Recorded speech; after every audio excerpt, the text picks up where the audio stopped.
Warning: this stream is rated for mature audiences. Viewer discretion is advised.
All right, ladies and gentlemen, welcome back to the Legion Cage Adopt-A-Pet.com theater. My name is Scotty.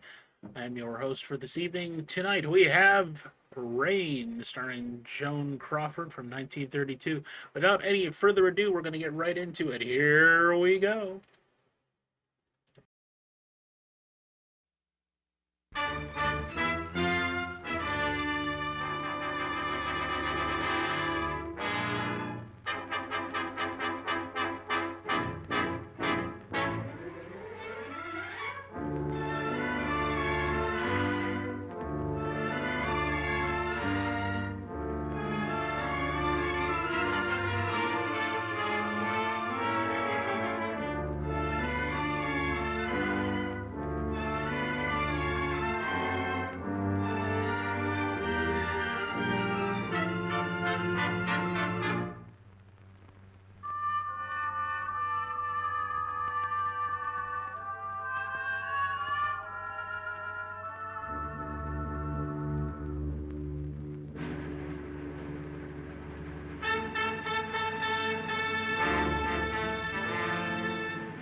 I was in civvies, the sergeant said to me, if you want to see heaven, just sign up with me. Hey, hey, anchors away. I'm booked for the South Sea 3 years to one day. A day, a day. He says in the South Seas the wind never blows, the rain never rains, and the snow never snows. Green, green, tropical green, all bathed in bright sunshine, so spotless and clean, and clean, and clean. He says in the South Seas, now you take your ease, you never get duties, you do as you please. All day, nothing but play, just sitting in paradise, drawing your pay, your pay, your pay. The ship sail in and the ship sail out, and nothing can happen in this breezy spot. Smile, smile, you tropical isle, we've had enough heaven to last us a while, a while, a while. Close, hook! Briggs and Hudson, fall out. Sergeant Williams, take charge of the crew. Alert! Alert! The Arduna's coming in. If we don't get horned down at the dock for cigarettes, these boys will tear down his store. Let it go! Let it go! Stop! Lie there! Fall dead! Don't get up!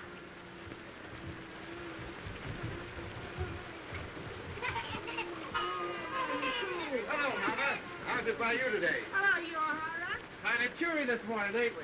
They fall down there. Right, you're my fault. Whoop. Come on, give me a lift. All together now. Evil! Now tell us, Mama. Where's the old man? What do you want, huh? Cigarettes. Cigarettes no got ya. That's just it. Where's Horn?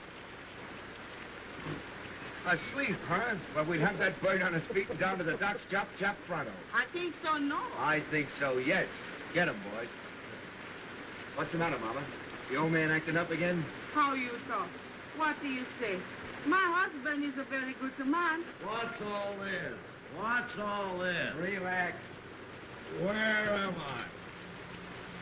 Home. To be sure. The Arduna's in, Joe. Well, what of it? No calicorn, no sardine, no peaches, no corned beef. And no cigarettes. On your feet, mate. Fall in. Wait! Much too early in the morning for life's burdens. Right your chin. Oh, well, if I must, I must. Your landing cards and passports ready, please. Have your landing cards and passports ready, please. Let me see. You want my passport, don't you? Yes, ma'am. My husband and I usually use the same passport. We have separate ones this time, in case I should wish to visit the other island while he's working. I wonder why it must rain. Doesn't it ever stop? Yes, ma'am. A little more efficiency, and we wouldn't be kept waiting so long. Have your landing cards and passports ready, please. Wait just a minute.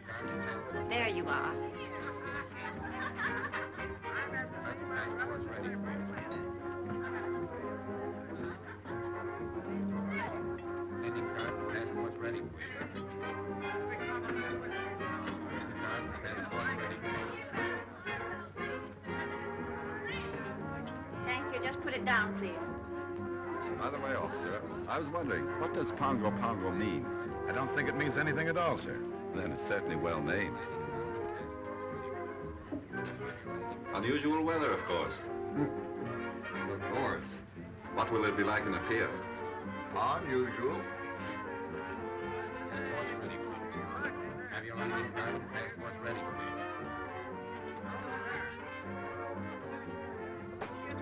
Welcome to Ponga Ponga, Mr. Davidson. Thank you, but we'll only be here for an hour or two. We're taking the schooner this afternoon for the pier. Not this afternoon, I'm afraid. Sorry, sir. Thank you. Have your landing cards and passports ready, What's the matter, Alfred? Has anything happened? Unwelcome news. We cannot sail for the pier this afternoon. Not sail today. Why? One of the sailors aboard the schooner has come down with cholera. We cannot start until it is certain that none of the rest of the crew are affected. It may mean a delay of several days. I think I prefer the cholera. But where can we stay? At the general store. Now, there's Mr. Horn now. Mr. Horn. Well, upon my soul, this is a treat. How do you do, Mrs. Davidson? Greetings, Mr. Horn. Our poor island is honored. Doctor and Mrs. McPhail, Mr. Horn. How do you do? You're leaving soon? Oh, the schooner for a pier is delayed on account of the cholera. We shall have to ask you to put us up. That's tough luck. For you folks, I mean. Can nothing be done? Barely possible. I can persuade the governor to make an exception in our case. I'm going to see him now.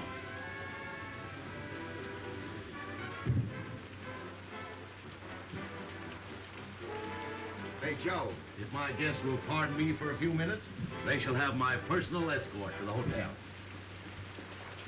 What's the matter, Joe? If there's anything I hate, it's reformers. Huh? So that's what's the matter with them. Yeah. You'd better watch yourself while that lovely couple is on the island. They'd break your back to save your soul. What's his badge? An investigator of native conditions. A professional reformer. He wields more influence in the South Seas than the sun, the planets, and the American government. The voice that gets to come. Pearls of wisdom. The voice that gets to come. Pearls of wisdom. Now look here. You may take the British Lion by the tail. You may twist it. You may jerk it. You may yank it. You may tie it in a big bow knot. But dash it all, you can't pull it out by the roots. I say, can't you take a joke? Hello, lads. Boys, I want you to meet Thompson. Sadie, meet the boys. Boys. And this is Mr. Horn. Mr. Horn, your climate's bum. Sorry, Sadie, it's the best we got. Oh, I'm not blaming you. Say, what's this about the delay? How long am I booked for this brig, do you know? Well, I'd compose myself for a 2-week stay. Well, that being the case, what can't be helped, as the saying goes. That job in the field keep all right, Sadie, so I shouldn't worry about it. Oh, I never worry, little one. Make the best of things today, 'cause it can't be worse tomorrow. Besides, I like the boys here. Hello, handsome. When did you leave Kansas? She got you that time, kid. Shut up, you hyena. He's very shy, miss. Don't mind him. Lay off, sailor, or I'll swab the deck with you. Oh, don't hurt him, handsome. I came from Kansas once myself. As fast as I could hoof it. Hiya. Fine. Very pleased to meet a lady. Better look out, miss. He's liable to bite. Has too cold. They act like they'd had too much oat. Oh, she is a one. Lads, allow me to inform you that Sadie is a bit of all right. Say, you'll find Sadie someplace to sleep, won't you, Joe? With pleasure. And now, shall we discuss our sordid business matters? Now, you know how it is when you're traveling a bit short. You see, Sadie left on the loot a bit sudden-like. She's a good kid, although she's down in the luck a bit. Now, she can't pay over $1 a day for a room, and you've got to take care of her for that, will you, Joe? Yeah, I was telling the quartermaster here I'd board myself. I got a burner with me, and besides, I don't eat so much. Oh, that'll be all right. Mrs. Horn will take care of you. Well, here's Bubbles.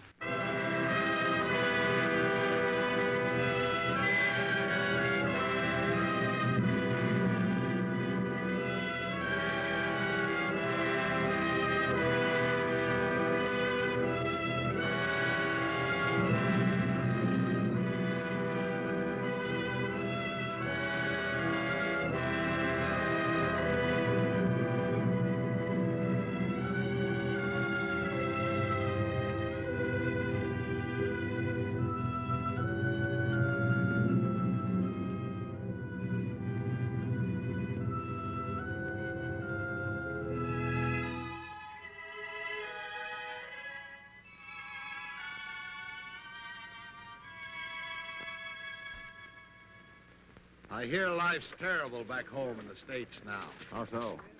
Everybody being made to behave. Yes, we live in the day of the new commandment. Thou shalt not enjoy thyself. I saw it coming 20 years ago. That's why I left Chicago. I wanted peace. Gad, I found it too. Friend, you behold here the last remnants of an earthly paradise. That's my quarrel with the reformers. They won't let it alone. Yes, I can readily see how a reformer might feel a little out of place here. Sort of like a schoolma'am waking up in a harem. You remember what we were talking about the other night? Have you told Dr. McPhail yet? You mean about marriage customs and the moon dancing? Yes. What did he say? Well, he never says very much, but I'm sure he thought it was perfectly awful. I'll take these islanders, Doctor. They're naturally the happiest, most contented people on earth. They ask nothing of life except to be allowed to eat and sing and dance and sleep. Thinking gives them a headache. The trees and the sea gives them all the food they want, so they don't have to fight. They're satisfied with their gods of wind and wave, and along comes Mr. Davidson and tells them they're lost souls. They've got to be saved whether they want to be or not. Too bad man couldn't develop a soul without losing the Garden of Eden. You're a philosopher, Doctor. No, I just look on. Ditto, brother. And I guess we both see the joke.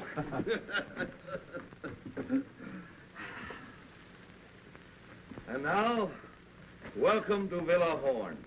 He's new here, and besides, his eyesight's bad. Yeah, I know. His is bad and yours is good. But mine's better, and I'm taking handsome. You boys can pick up those packages and tag along and back if you like, but don't get run over. That's done it. The jackass said, no, not now, it's too hot. But in the cool of the evening, I'll be there. Moses on a mountaintop. So this is the sunny South Seas. What a place. Nothing but quiet and mud. Farewell, pretty ones. Farewell. You ain't looked like that since our first auto ride. Take that stuff and put it down anywhere, boys. Well, I guess my idea of me looking neat and chipper when I get to a pier is shot. Oh, I shouldn't worry about that, Sadie. With all this heat, you'll soon be as dry as a blotting pad. Oh, she-Cattagany, she-Cattagany. That's I should worry in Jap, Buttercup. Miss McPhail, tomorrow you and I must sew the mosquito netting, or the nights will be unendurable. Why not sew them today? I have no fancy for being eaten up tonight. I prefer not to do any sewing on the Sabbath. It would be different if one were indecently exposed by a tear in one's clothing, for instance. But under the circumstances, it might be a very bad example for the natives. Suppose I'll find it pretty slow down the pier, won't I, Grandpa? Things ought to brighten up considerable after you get there. Oh, Mr. Horace! Say, I thought you'd been thirsty enough to locate it by instinct. Here, I'll look. There's the shy Kentucky refugee. Who's got a corkscrew? Here you are, Sadie. Thanks, Baldy. Well, boys, let's dip the beat. Well, now, ain't that a beautiful sight? After you, Art's delight to me, Gizzard. I'll find a glass for you, Miss Thompson. What for? Down the hatch. Now, there's a lady after me own art. Friend of mine slipped me that just before I left Honolulu. Not that you'll need it, Sadie, said he. And right he was, Sadie. You're not the type that needs hooch to pep you up. I was born hooch. Holy Willie, look at this. The Wabash Blues. Music and a nip of liquor. That's what a rainy day is for, says I. Can you dance, handsome? No, Miss Thompson. I'm a clubfoot. I never could twist my legs right. Well, I'll learn you before I leave. That's a threat.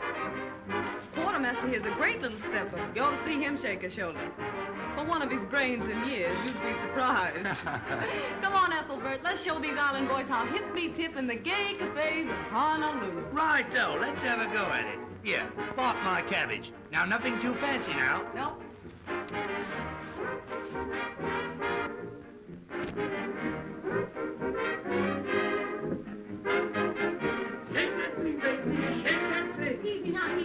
What? Mama, burn my clothes. Thank you. Don't bounce, Jerry. Pick them up right and put them down easy. That's it. The word to remember is slide, dear. That's the stuff, Batesy. I hit the high five. It isn't the rhythm that counts, it's emotion. Come on now, slide. Attaboy. Young woman. You got the swing now, Betty. Young woman, have you no respect for the Lord's day? What? This is Sunday. young woman. Were you speaking to me? I am simply reminding you that this is the Sabbath. Sabbath. Yes, you said right, Washington. I say this must stop. Do you hear me? I say, Mama, we're disturbing you. Whether I am being disturbed or not is of no consequence. There are 6 days in the week to dance, and you must dance. Mr. Horn, is this sort of thing general in your store? Well, it's a general store, ma'am. Oh, enough said. Complaints registered. Withdraw to my private suite if you've no objection, Mr. Horn. No objection as far as I'm concerned. Come on, Ethelbert. Come on, boys, we're moving. You bring the records, Handsome, and you the hoop saloon. Drop in late if you feel like it, Mr. Horn. Always glad to see you. Who is that young woman? Her name, ma'am, is Thompson, as far as I know. I mean, what is she? I didn't inquire. She was on the Orduno, wasn't she? I am aware she was. I am afraid Mr. Davidson will not like this at all.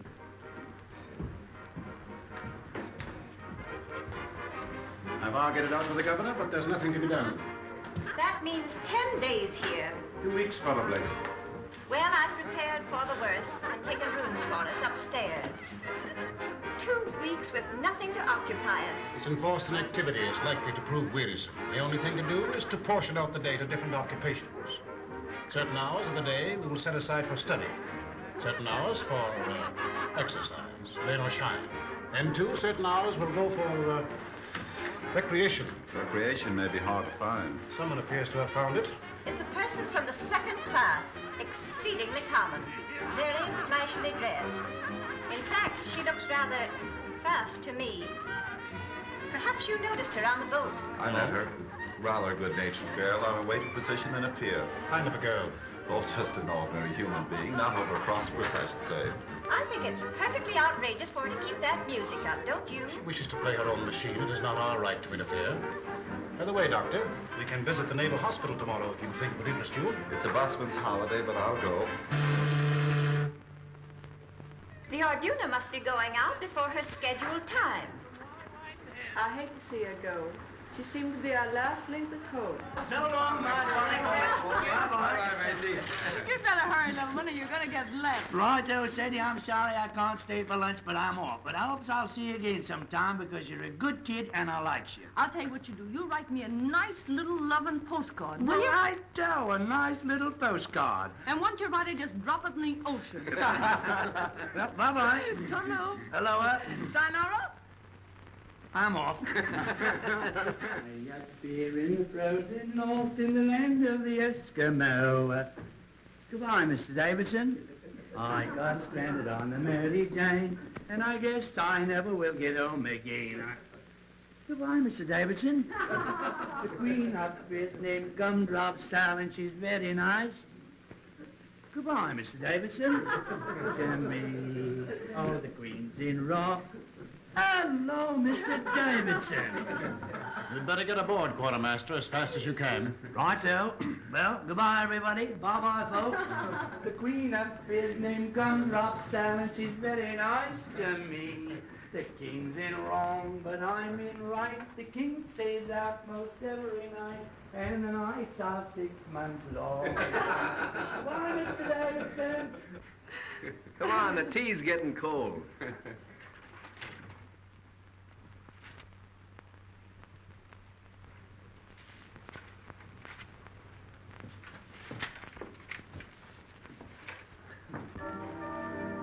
How long has this been going on? All morning. Where did those Marines come from? They just appeared from nowhere in her wake.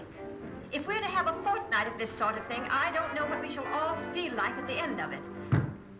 What's the matter, Alfred? Of course, it just occurred to me. The woman's out of Evillay. The thought came to me when I first saw her, but I didn't dare speak of it. What's Evillay? The, plague spot of Honolulu. That long-haired guy in there just gave me the filthiest look. What are you going to do, Alfred? You expect me to do? I'm not going to have this house turned into a brothel. I'm going to stop it. There's a number of men in there. It seems rather rash to go in now. You know Mr. Davidson very little if you think that fear of physical danger is going to stop him in the performance of his duties. Top, this has gone far enough. Hey! Boys, the skids. Oh, Go away. The next time I'll get sore. There'll be no next time. When you bust into a lady's room, you ought to get someone to introduce you, fella. Fall in, sweetheart. Alfred! Alfred!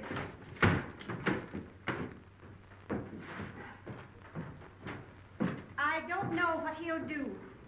All I know is I wouldn't be in that girl's shoes for anything in the world.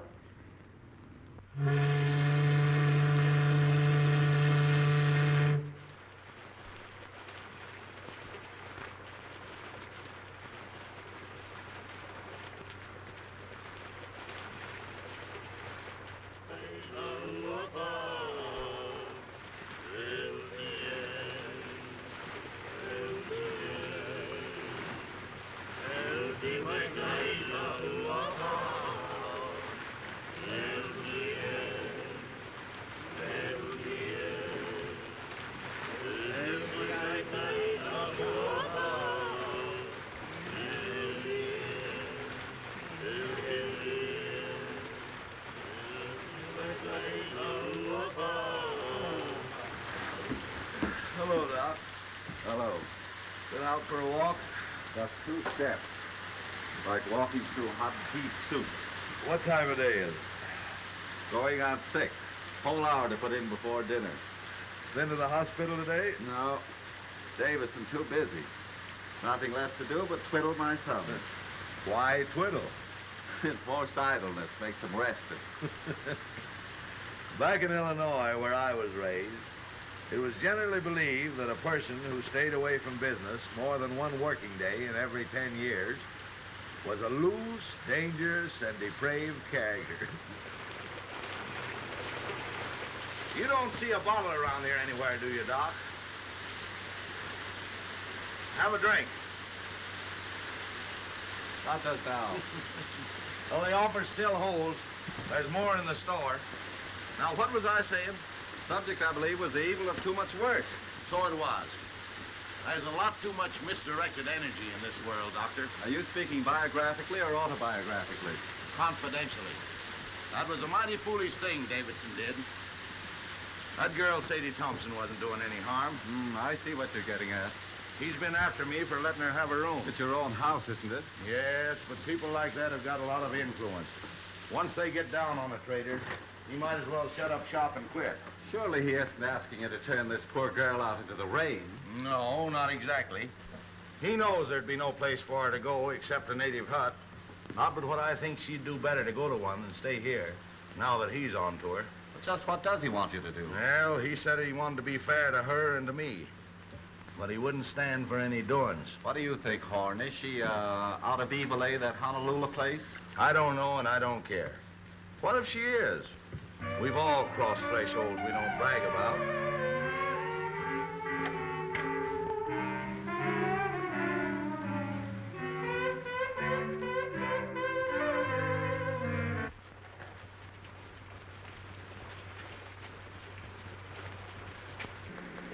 Hello, Doctor. Good evening. Evening, Joe. Aye, the Mary Walter Sprite sure do carry on, don't they? Why, I... Oh, let's don't mention the heat. Just got around to get myself dressed, and it's most time to go to bed. I've been playing solitaire all afternoon, trying to decide what to have for supper. Tuna fish or beans? And beans won. Then I played beans against tamales, just for something to do when tamales got to say. Got any can of mollies, Mr. Horn? I guess so. Poke around until you find them. Oh, no hurry. Lots of time. There's so much time lying loose around this island, somebody ought to bottle it up and send it back where they need some. You don't mind, do you, seeing we're here all by ourselves, if I sit down and have a skag with you boys? Not at all. Have a drink. Thanks. You haven't seen that Marine sergeant around that I call handsome, have you? No, he hasn't been around today. Oh, it don't matter. I just wanted to ask him something. If you do see him, tell him to drop around this evening, will you? You know what I said to you last night? As friend to friend, get me? I'd go slow on company for a day or two. I see. Till Davidson gets over his terrible experience, huh? Do you think I've been to blame for what happened? I ain't blaming anyone. Pushing himself in on us that way. What harm are we doing? Just talking and singing? Not a word of thought out of the way when bang goes the door and in he comes, knocking the phonograph over. Here, I says, quit that. Then he began to bawl us out. Well, the boys naturally thought he'd gone crazy, so they put the skids under him. I know. Anyway, I wouldn't attract his attention any more than I had to just now. Well, if it comes to that, he'd better not attract mine. I've never known anyone like him, and I don't want to. Say, what kind of an egg is the governor of this place? Do you know? The governor? Yeah. Let's see. Oh, a pretty good sort, I'd say. Why? Oh, nothing. I just wanted to know, that's all. The nerve of him. Going to see the governor about me. Did you ever hear the like of it? How do you know he went to see him about you? O'Hara told me. He's reported O'Hara to his officer for drinking. Oh, I don't want that boy to get any trouble through me. Oh, I guess O'Hara can take care of himself. Yeah, well, so can I if it comes to that. Miss Thompson, I'd be careful. Of what? I'd be careful for my own good. You can't tell. Give me strength. How many times have I got to tell you that old sin buster don't mean a thing to me? If he minds his own business, I'll mind mine. And if he's looking for trouble, I'll see that he gets it, that's all. Mr. Davidson's opinion of people is never wrong. Oh, really? He thinks to hear the winds of reform whistling down the chimney. Whereat the low hussy frolics off to buy her supper. Where do you keep your can of mollies, old partner? If there's any left, you'll find them on that shelf by the door.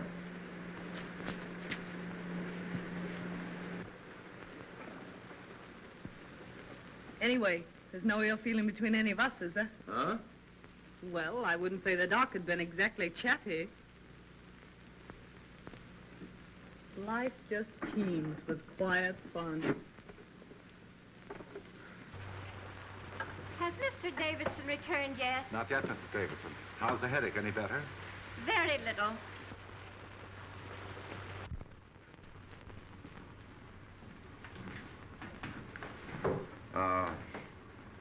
That girl, Miss Thompson.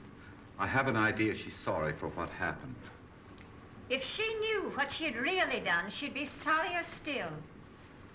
Mr. Davidson has a wonderful heart, and no one has ever gone to him in trouble without being comforted. But he has no mercy for sin. Did you find your tamales, Sadie? Yeah. Don't look around. Here she comes now. Yes, here I come now. Why shouldn't I come now? See here, let's settle this. I'm paying for my own room here. Isn't that so, Mr. Horn? That's so, Miss Thompson. Will you kindly tell your guests then that I have just as much right here as they have? Now, Miss Thompson, there isn't anyone saying you haven't. Don't look at her. Don't speak to her. No, I wouldn't if I was you.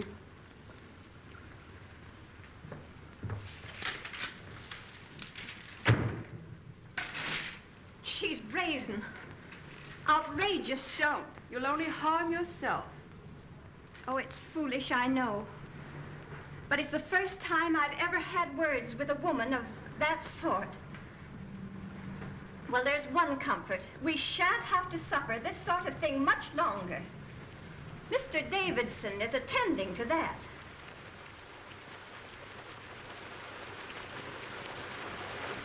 Hello, Davidson. Alfred, please change your wet clothes. No, I shall be going out again, probably. Again? Oh, Alfred, you must try to get a little rest. Alfred, you must. My wife, like Martha, thou hast troubled thyself about many things, but mostly about me. I do not know what I should ever have done without my dear wife. In the early days of our island work, it was she who gave me the strength and courage to go on. Alfred, just before you got back, that girl spoke to me. She jeered and screamed at us. What are you going to do about her? Dinner ready, by. Strange how one's thoughts run to food when there's nothing else to think of. As it happens, there is a great deal to think of. This Thompson woman, you say, spoke to you? Yes, she thrust herself in upon us with low insults. The governor tells me the affair is no concern of his. But if I find her incorrigible, I shall see to it that he acts. I'm afraid he has no backbone. I suppose that means he won't do exactly as you want, whatever it is you want him to do. I only want him to do what is right. There may be differences of opinion as to what is right. If a man had a gangrenous foot, would you have patience with anyone who hesitates to cut it off? Gangrene is a matter of fact. And is not evil? To me, it has always seemed a matter of opinion. Anyway, the poor thing will only be here until the boat for Apia goes. And after she gets to Apia? I can't see how that concerns us. That's where you and I differ, Doctor. I think it would be best if I spoke to her. But, Alfred, why do you see her? I cannot act until I have given her every chance. She'll only insult you. Let her insult me. Let her spit on me. She has an immortal soul, and I must do all in my power to save it.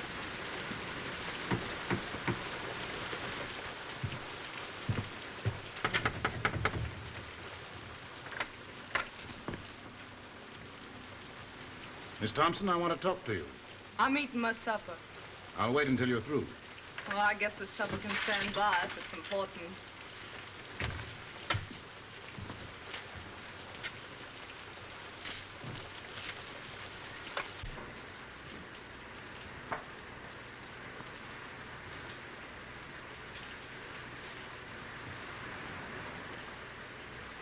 Miss Thompson, I have come to make you a gift, the most precious gift that life can offer. You want to give me something? Yes, I want to give you something. I guess I'm not following you. The gift I offer is free.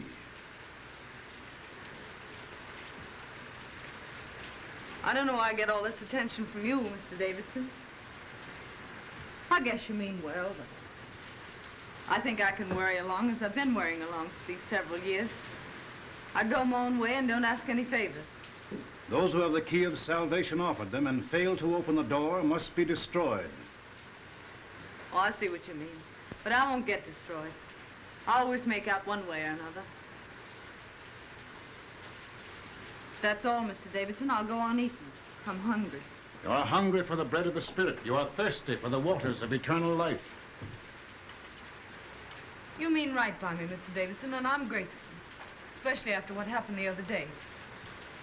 You know, just between ourselves, I had a feeling you were laying to get me for that little trouble we had. I felt awful bad about it, and I've been wanting to apologize. I see you are mistaking me, but I do not think willfully. They all said you were sore, but... Well, I didn't think a man as big as you could hold a grudge over a little misunderstanding. This is all beside the point, Miss Thompson. The thing that concerns me now is that you be given your chance before I act.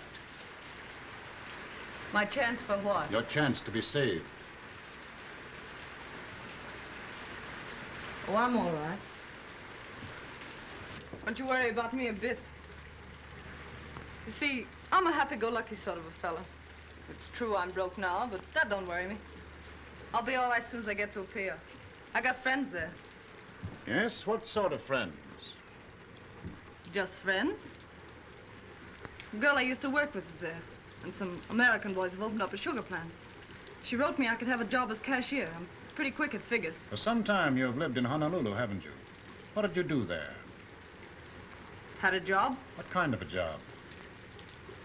Well, part of the time I had sort of a singing job. My voice ain't so bad if you don't listen too hard. Before you went away to Honolulu, where were you? Where'd I come from, you mean? Yes, where did you come from? Well, I was born in Kennesaw, Kansas, if that means anything. Ma and Pa got the California fever, so they sold the farm and bought a ranch just outside Los Angeles. I was about 15 then, I guess. And Ma died, and Pa and I didn't get along so well, so I went up to San Francisco. I worked there up until the time I went to Honolulu. What made you go away to Honolulu? Well, I don't know. Wanted to change, I suppose. Oh, you wanted to change. Well, Sadie Thompson, this gift I have to offer you. What are you going to do about it? Do about it? I don't know.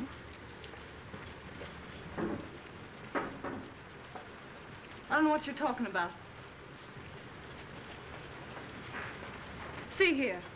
I told you I wasn't asking anything from anybody. I can take care of myself. Up or down, in jack or broke, what's the odds? Wherever night overtakes me, that's my resting place. That's my way. Thank you, though, for your interest. It's kind of you after what happened. I'm mighty glad you aren't sore at me, because, well, I like to keep friends with everybody. Miss Thompson, I see I must be patient with you. I see I must try and make you understand my poor lost child. What happened the other day is of no importance. Do you imagine what you or those sailors said to me makes any difference? You sure are all to the good, Mr. Davidson. And I want to say this. Don't be afraid with it. I'll keep to myself. I know oil and water don't mix. Those ladies in your party won't even know I'm under the same roof with them.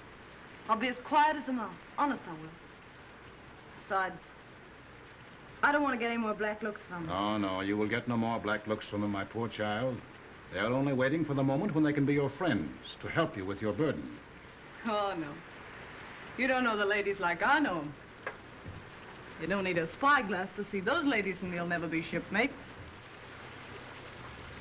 This is your chance, Sadie Thompson. If you will accept your atonement without resentment or grief, the way will be found for you. I'll admit you've got me stalled. What are you driving at? What have I to atone for? Your life. Mr. Davidson, why do you worry about me?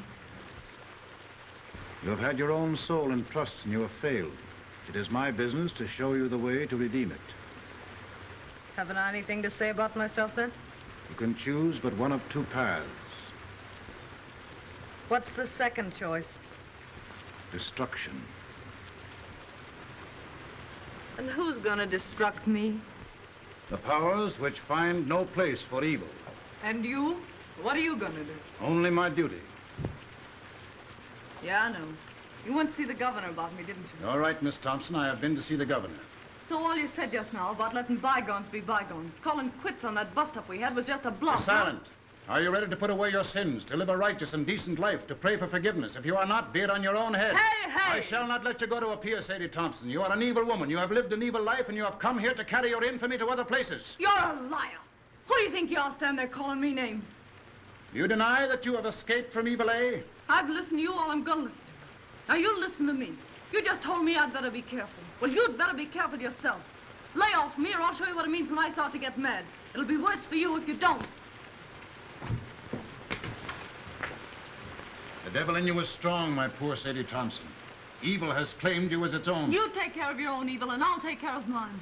I know what you want. You want another scalp. Well, you don't get mine. You don't fool me. You want to make me over your way, do you? Well, you just try it. This is your last chance, Sadie Thompson. Kneel with me and pray. Let go of me. Sadie Thompson, you are doomed. Ah, you make me laugh.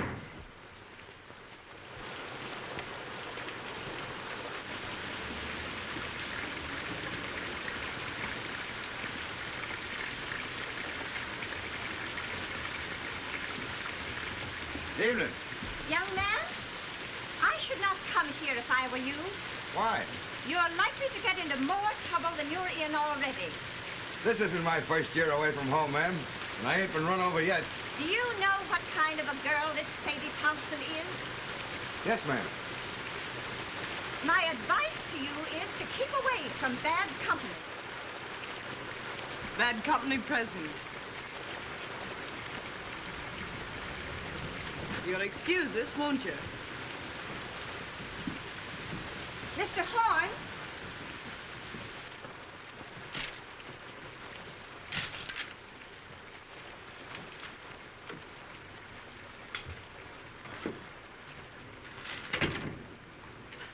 What's the matter? You look low. Low? Maybe. It's this rain, I guess. Makes me jumpy. Makes me want to knock my head against the wall. It's worse when it don't rain. When the sun comes out for a minute, you think you're in a steam room. You ought to try getting out for a walk. I was out this morning. I went to see that half-caste family you told me about. You slammed the door in my face so fast you'd have thought I had smallpox. Being an orphan's a wonderful thing. Sadie, please. You want to get me in a jam? Okay, Joe. Thank you, Sadie.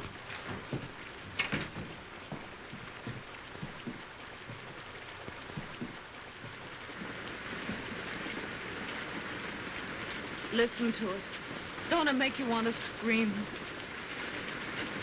When you do scream, what good does it do you? You haven't any strength left. You're hopeless. miserable. Don't talk like that, Miss Sadie. Don't sound like it. Oh, forget it. I'll get the fan pods, I guess. I'll get over 'em. You see, I just had a run-in with that Davidson. Yeah? Yeah. What about? He's not gonna let me go to a pier, so he says. And anyone can see with 2 glass eyes that this side of the equator, he's in right and I'm in wrong. The only thing I can't figure out is what devil's trick he'll use to stop me. I don't see what he can do. Yeah, neither do I. But we don't say it with bells, either of us. You know, there's something about that old crow that isn't human. He's deep, creepy. I guess it's his eyes. They seem to look right into you and know what you're thinking.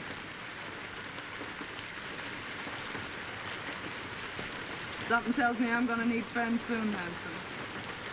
Far from home. You just keep your chin up. It'll be all right. Yeah, but it's not knowing what's going on. It's being here alone. And this rain. I feel about so big. Like a kid feels in a bad dream. Things coming at you. You yelling for help and nobody hears you. Well, anytime you call for help, I'm right here. Don't forget that. Thanks, Hanson. Say, look here. If something should go wrong, that is, about you getting to a pier, what'll you do? You might as well make plans. What'll I do? You mean you're afraid something will go wrong? No, but if that old nose pusher gets around the governor somehow, and they do stop you somehow, what'll you do? I don't know. Go back to the States, I suppose. No. There's no way they could make me go back, is there? I don't see how, unless you want to. Well, I don't want to go back to the States. Yet a while. Mightn't be bad to run back and see your folks. I haven't any folks. Going back to the States doesn't mean anything to me. Don't to me either. Why, what's the matter, Miss Sadie? I won't go back. They can't make me, can they? You don't want to go to Honolulu either, I suppose. No. But you could go to Sydney. Australia? What'd they do there? Work's easy to get. Living's cheap, they say. I'd head that way instead of a pier if I were you. You think I'd do better there? You never get much of anywhere in a pier. Grease spot of the world, they say. And hot, holy bilge water. I never thought of Sydney. Can I get there from here? There's a boat twice a month. I'm headed that way just as soon as I shed these hash marks. Yeah? That'll be a month and 3 days. What are you going to do there, Hanson? Going in the building business. Old shipmate of mine has a place and wants a partner. These 3 years, Lefty's been at me to get my discharge and come in with him. You'd like Lefty. Me and him joined the service same time 12 years ago. Oh, I'm glad you're fixed, Hanson. You ought to do fine. You know, 2 times Lefty and me joined over. When it comes to number 3, Nick, says he. Guess what I'm going to do, says Lefty. Well, I knew without guessing. So I stood up with him and the bride, and they shoved off to Sydney, me throwing the rice. I bet you'll be glad to see him. If you should go to Sydney, Lefty and Maggie had put you wise what to do. Can't I just hear Lefty's wife yelping with joy at the sight of me? You haven't any cause to worry about Maggie. You two would get along swell. Baby boy, I know females. You don't. I got an idea what's on your mind. But Maggie ain't the kind of a dame you're meaning. She's square from the toes up. Funny thing, them that kick highest always seem to settle down hardest. You mean this Maggie was sort of gay before Lefty came along? Lefty met her in Honolulu. They were both nuts over each other right from the start. It never mattered to either of them that they met in Eveleigh. In Eveleigh? Yeah. Knowing the worst to begin with isn't always the worst way to begin. Of course, if there's some reason why you're set for a pier, if there's someone you're wanting to see there, I wouldn't want to persuade you. I'm not looking forward to a pier with any wild joy. Then there's another thing. If you go to Sydney now, I'll be hovering in sight in a few weeks. Not that that might mean so much to you, maybe. I haven't so many friends, Hanson, but what I could do with one more.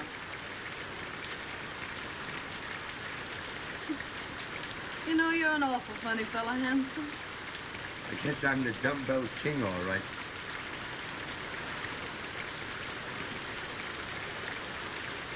Are there any kids? Who? Those friends of yours in Sydney? Oh, I was thinking of something else. Yep, 2. How about it? Huh? How about what? Changing your route and going to Sydney instead. Sure. Why not? I guess no one can stop me from doing that. What a simp I was getting a wind up all over nothing. Here I was jumping with the shakes and nervous as a witch because that dismal plum wouldn't let me go to a pier. Well, a pier my foot. It's Sydney for mine. What belong you want? Liquor. Sácalo mía, make go. Right. It's for you. For me? Who's writing me a letter? It's from the governor's office. You better open it.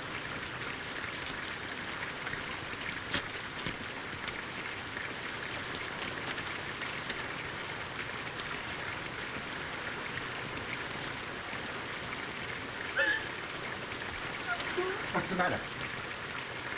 I won't go back. They can't make me. There's reasons. I got some rights, haven't I? What's the matter? The governor's ordered me back to San Francisco. Now, don't get nervous. I'll tell you what to do. You go see the governor. Ask him as a favor, let you stay here until the Sydney boat leaves. That'll only be 3 or 4 more days. Will he see me? Hurry up before he goes to supper. It's only a few steps. You want me to go with you? Yeah, will you wait till I get my coat? I'll make him lift me.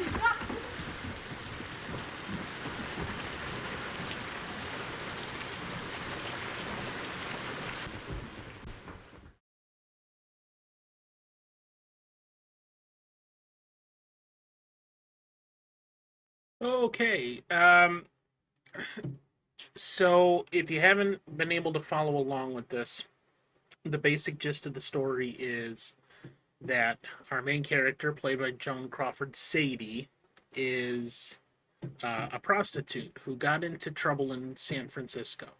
She's heading, or she went to Honolulu for a time, but now she was on this ship that was headed to Samoa.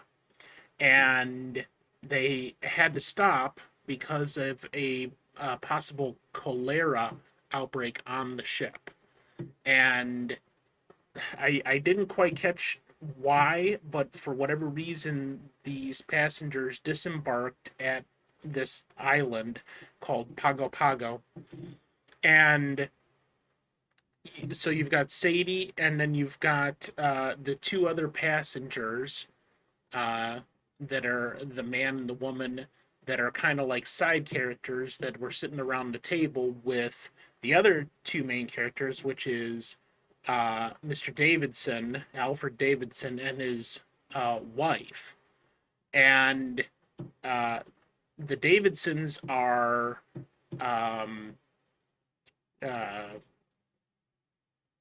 missionaries. So they're on their way to Samoa to basically proselytize Christianity to the locals, the native islanders that are there. And you saw some of that in the beginning where he's talking about the islanders and how they're simple people that do not necessarily engage in anything beyond simply living their simple lives, collecting food, fishing, dancing, and having whatever type of entertainment they have amongst themselves in their tribes. Don't need any Christianity, religion, or anything like that from the quote unquote civilized world, and yet that's what the Davidsons are there to do as missionaries, is to try to proselytize and spread this message of Christianity to people that they saw as needing this, the coveted idea that souls needed to be saved. And so you spread the message of Christianity and say, this is what you need to do to redeem yourself. But as soon as they find out, the Davidsons find out that Sadie has this sordid past, Alfred Davidson takes it upon himself to do his damnedest to try to redeem her and save her soul. So you saw that standoff between them where he's basically demanding of her that she needs to repent and pray with him and try to save her from what he considers this evil past that she has her entire life, where she has not been living up to the standards of God, and now she needs to repent of those sins. And this is going to develop into something, a relationship between these two, Sadie and Davidson, that she has no idea what is coming. She has no clue how to address or deal with this man who's trying to interfere with her life. And maybe she doesn't have the best life outcome, but you heard what she was saying to him was, this is my life, I make my choices, this is how I do things, and I'm sorry that doesn't measure up to your standards, but what right do you have to tell me how to live my life? And his response was the same. Sorry, it's just not going to work. You need to redeem yourself. And now he sees this as part of his ongoing life mission as a missionary to just redeem this woman. This is like a challenge to him to put everything he has, especially because they're stuck on this island for a while, to save her and not only redeem her soul, but turn her entire life around into something that is more acceptable. And so far she's not having any of it, but in the meantime, Davidson has now gone to the governor of the island, and they're going to boot her off. They're going to send her back to San Francisco, which she can't do that because she got into a bit of trouble there as a prostitute, and that's why she was kind of running and deciding to go elsewhere. And the only other thing is, she never had any intention on this island to do anything. And everything that you just saw there with the Marine, who is Sergeant Tim O'Hara, that she refers to constantly as handsome, is he's falling in love with her. He sees her not as a prostitute or a sex object or a wanton woman or somebody that is loose and easy. He sees her as an object of affection, and he's falling in love with her during this time. And he doesn't have anybody else at home, so it's not like there's no sins being committed on his part. So all I wanted to say on this is that this, and I mentioned this before, it's been a while since we've talked about public domain movies, but I did mention this before. This is a pre-code movie, which code movies, if you look this up, it started in mid-1934, but it wasn't until I'm sorry, it started earlier than that. It was adopted in 1934. So this was just kind of like on the cusp. But it started before then, in the early 1930s, where after this short history of Hollywood movies, going from the silent films to now the talkies and into these standardized films that the various Hollywood motion picture companies were producing and starting to put out more and more at a rapid pace, all of a sudden there was this social call in Hollywood for limiting the subject matter of what the movies were allowed to be about. So that included sexual innuendo, romantic and sexual relationships between white and black people, mild profanity, illegal drug use, promiscuity, prostitution, infidelity, abortion, intense violence, homosexuality, any of these things that were considered a sin. They were trying to beat this out of future Hollywood movies. And in 1934, this, became known as the Hays Code. And so all of the pre-code movies allowed subject matter like this. and they were edgy and they were riveting and talked about these subject matters that just really wouldn't fly in what we would call, quote unquote, civil society. So just like the Prohibition era that came before this, they were trying to root out evil according to Christianity standards. So I found this absolutely fascinating, that the subject matter of this movie is talking about the exact same thing that they literally did in real life in Hollywood at that same time. And that is trying to stamp out what they considered evil in favor of trying to produce something that is more in line with Christian values and not, shall we say, talking about or you might use the term glorifying, but I'm not sure that that's quite accurate, subject matter that was not what they considered to be appropriate. And it literally matches exactly what's going on in this movie, because they're trying to do the same thing as represented in what Davidson is trying to do to this woman. So keep that in mind as we move forward and watch, because there's going to be a lot of little innuendo throughout the entire rest of the movie that hints at that this was broadly about what was going on in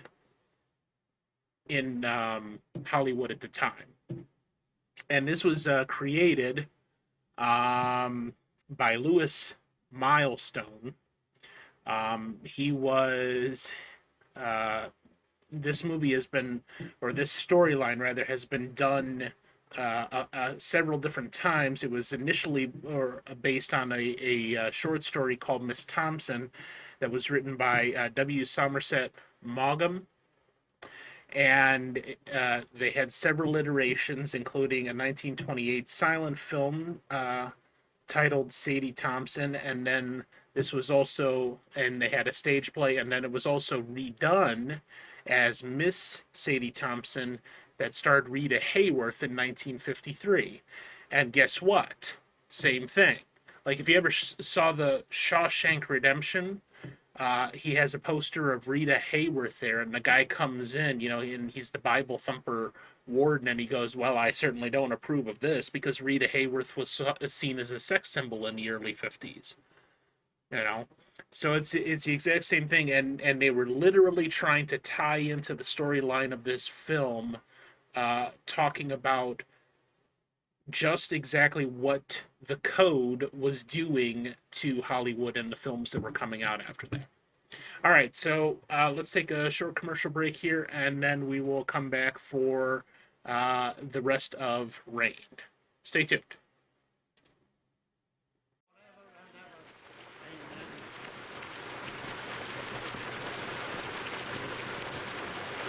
You go to Sydney now. I'll be... You better... So, you're back, are you? You low-down skunk. What have you been telling the governor about me? I've been hoping to have another talk with you, Miss Thompson. Why, you miserable snail snatcher. I wouldn't talk to you if you and me were the only two people left on earth. Why, you're so doggone mean it makes me sick even to look at you. That's what I think of you.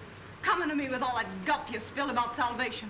Then going and having me deported on top of it. Why, you low-lived... Sadie! I'm wholly indifferent to the abuse you think fit to heap upon me. Filling the governor up with a lot of filthy lies about me.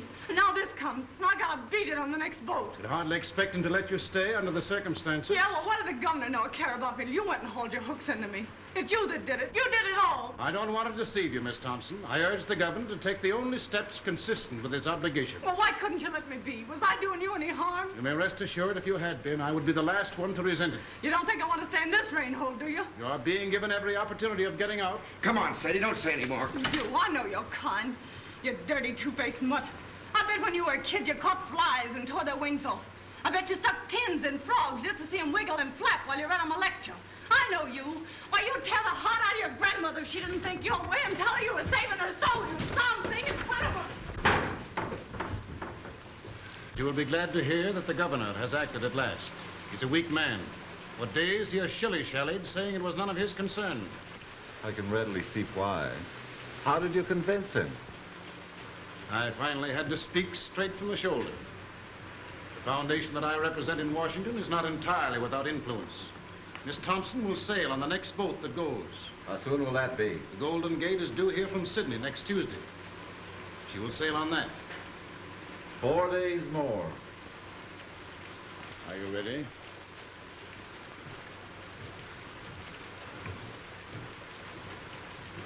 Well, that settles Sadie Thompson's hash, I guess.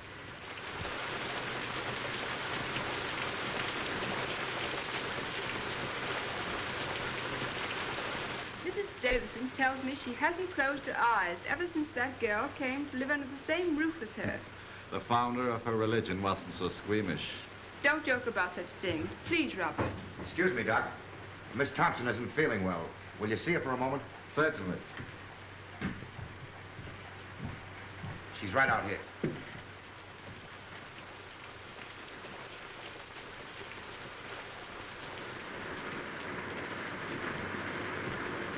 Sorry you're not feeling well. I'm well enough. Not really sick. O'Hara said that just because I had to see you. Yes, Miss Thompson. I gotta get back for inspection now. I'll see you later. Keep your chin up. Thanks, Hanson. Lucky meeting, Sarge. What's up? Hey, what have you been doing lately? You're booked for the brig. That's right, Sarge. Fall in. Okay. I don't know exactly what I can do. Well, I thought maybe you wouldn't mind asking him if he'd let me wait and go to Sydney instead. It's only 3 or 4 days longer. I'll ask him. Tell him I can get work in Sydney. Straight stuff. Tell him I just can't go back to San Francisco now. There's reasons. Will you please? I'll do what I can. Thank you. Thank you. Oh, Davidson. There's the doctor. I want to speak to you about something. Shall I come up? No, I'll come right down. Tell him I ask his pardon. Tell him I'm sorry. Better get into your room now, Miss Thompson.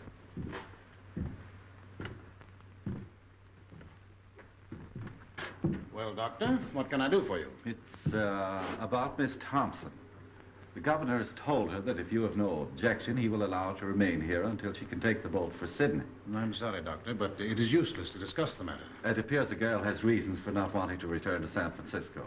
I don't see that it makes any difference if she goes to Sydney instead. It's only a matter of a few days. Well, you mean this interference for the best, but my mind is made up. If you want to know what I think you're harsh and tyrannical. I'm terribly sorry you should think that of me, Doctor. Believe me, my heart bleeds for that unfortunate young woman. But I cannot find it in my conscience to change my decision. However, if the governor wishes to do so on his own account, that is his business. He won't. And you know why. Please don't bear any malice toward me because I cannot accede to your wish. I respect you very much, Dr. McPhail, and I should be sorry indeed if you thought ill of me. I have no doubt you have a sufficiently good opinion of yourself to bear mine with equanimity.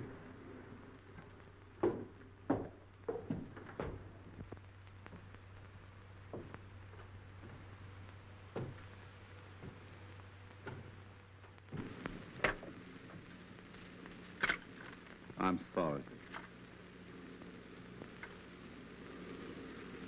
Don't give up hope, Miss Thompson. I think it's a shame the way they're treating you. I'll go and see the governor myself. Will you? Will you now? Now. Oh, you're awful good. Awful good. You don't know what this means to me, Doctor. Don't cry, Miss Thompson. I think I can do something. God bless you.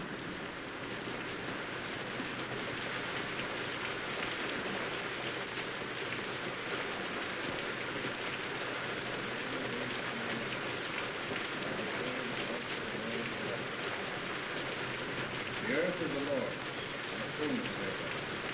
Yours is the name that dwelleth therein.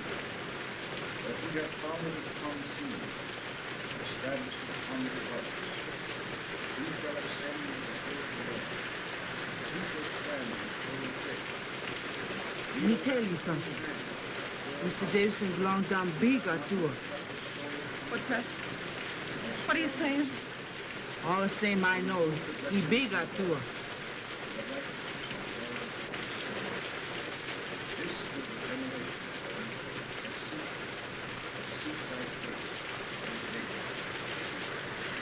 she said. What were you saying, Amina? All the same, I know. He big or too. A witch doctor. A species of wizard, you perceive. Knew everything, saw everything. Lived by the power of thought. A grilled goat chop had no charms for him. When hungry, he simply ferreted out a devil and ate him up for tea. I kind of talk gets me the willies.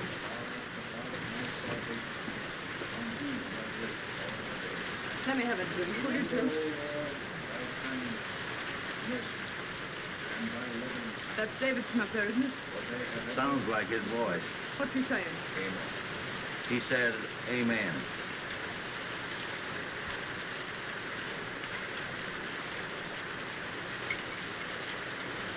Yeah, that stuff stinks where I am, home. Can't seem to feel it. Maybe the Atua's after me.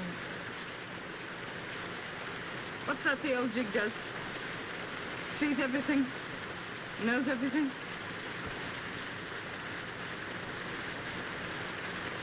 You know, that's the kind of an eye Davidson has, all right. He looks right into you. He knows what you're trying to hide.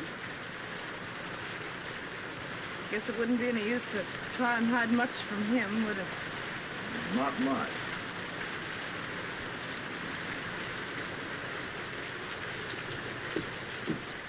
What'd he say? I'm sorry, Miss Thompson. That's all right. Thanks for saying.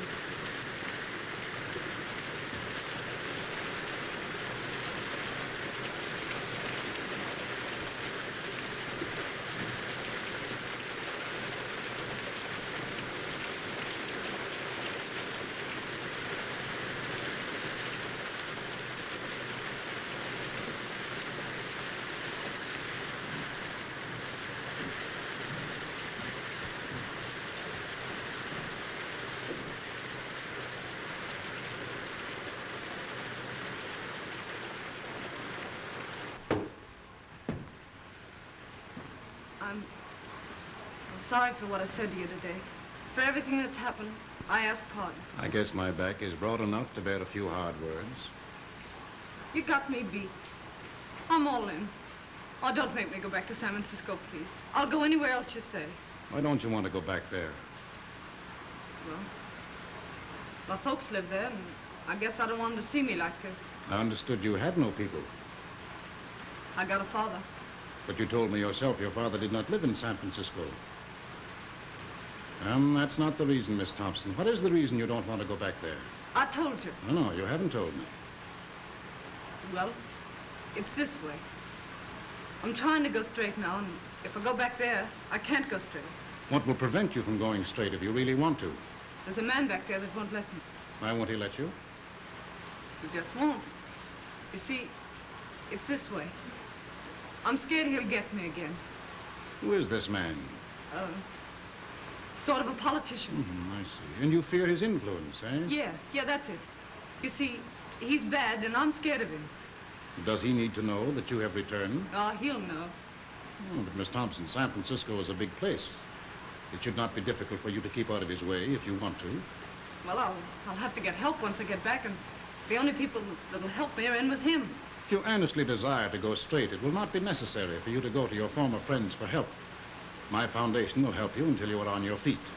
This man you fear need never know you are in the city. Oh, he'll know, though. All the boats coming in are being watched.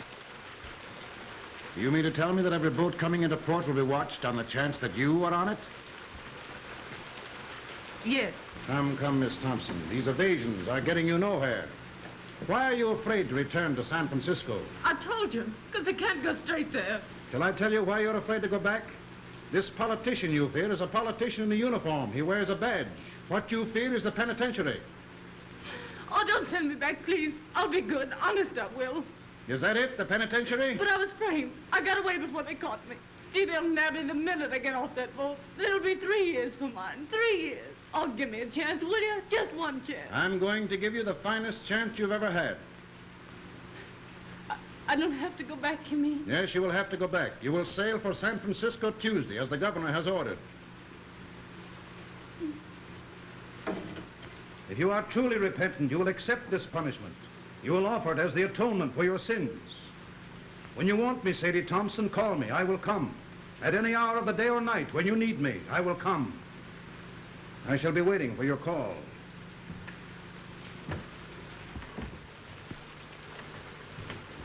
Mr. Davidson, wait a minute. You're right, Mr. Davidson. I am bad, but I want to be good, only I don't know how. So, I'll tell you what. You let me stay here with you, and then you can tell me what to do. And no matter what it is, I'll do it for you. Can't stay here. You've got to go back. You've got to serve your time. You mean to say, if I repent and want to be good, I still have to go to the penitentiary? Yes, you've got to go.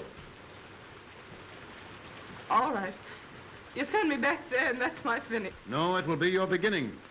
But I was framed, I tell you. Innocent or guilty, you have got to serve your sentence. It's the only way you can prove you are worthy of mercy. Innocent or guilty? What are you talking about? Where's your mercy? Oh, no. I guess that repentant stuff is off. Was it ever on, Miss Thompson? Whether it was or not, it's off now. You've got to go back to San Francisco. Straight orders from your private Helena. Oh, no, Mr. Davidson. Your God and me could never be shipmates. And the next time you talk to him, you can tell him this for me, that Sadie Thompson is on her way to hell. Stop! This has gone far enough. Oh, no, it hasn't gone far enough. You've been telling me what's wrong with me. Now I'm going to tell you what's wrong with you. You keep yelling at me to be punished, to go back and suffer.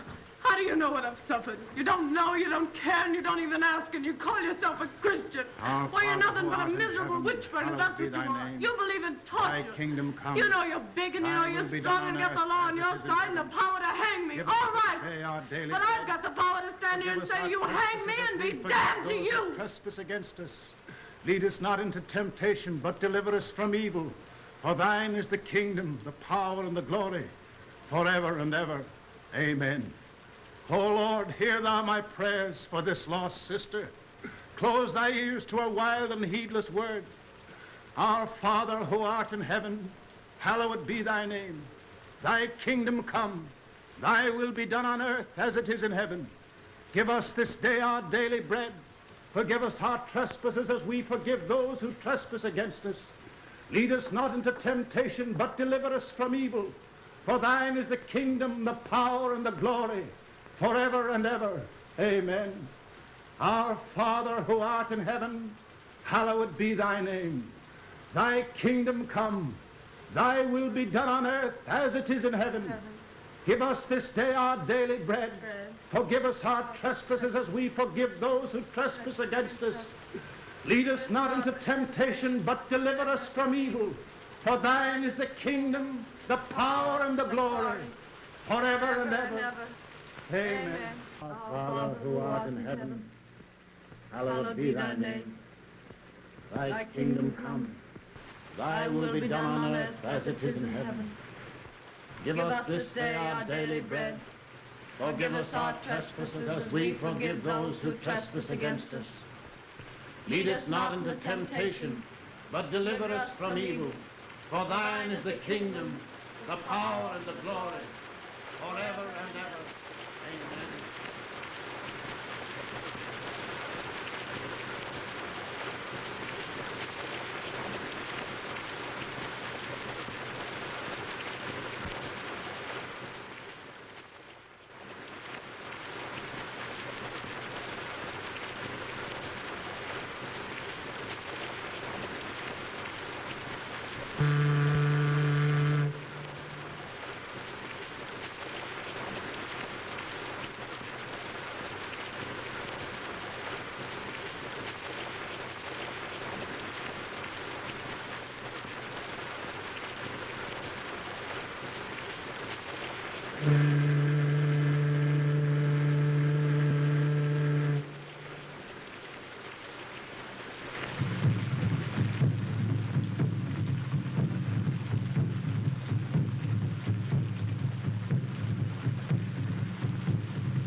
got my clothes?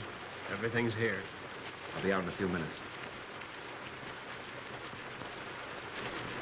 Everything goeth, everything returneth. Eternally rolleth the wheel of existence. Everything dieth, everything blossometh forth again. Eternally runneth on the year of existence. Thus spake Zarathustra. Ah, good old Nietzsche. You speak fine, Joe. What do you mean? Tomorrow she goeth. Thus endeth that episode.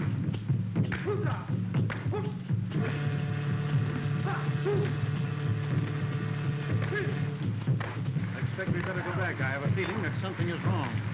But the other dancers are about to begin. We ought to be here to prevent them. That girl and her salvation are more important to me now than anything else. I've got to go. If you aren't going to stop this, David, then I personally would like to see it through. Oh, Robert. Perhaps, Doctor, you wouldn't mind escorting the ladies home. I must go.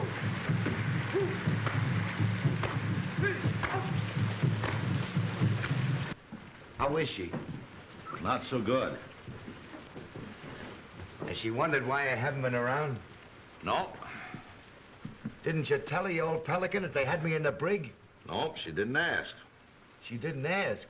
No, she didn't even inquire about you. I'm asking because the last time I seen her, we were pretty good friends. You don't suppose, do you, that she's had time to think about you or anything else? With Davidson getting her ready to go back to San Francisco. What's he been doing to her? Praying. Praying? Praying. That a beach with the psalm stuff, huh? Beached and delirious, I'd say.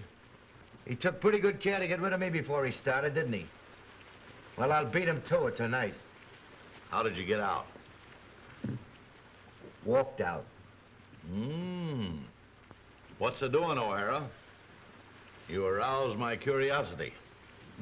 If I was you, I'd ease off to bed with the old lady and not have any curiosity. Oh, you would you? And why would you do that? I'd do that so as I wouldn't be blamed for anything in case anything happened. Sounds like another row starting.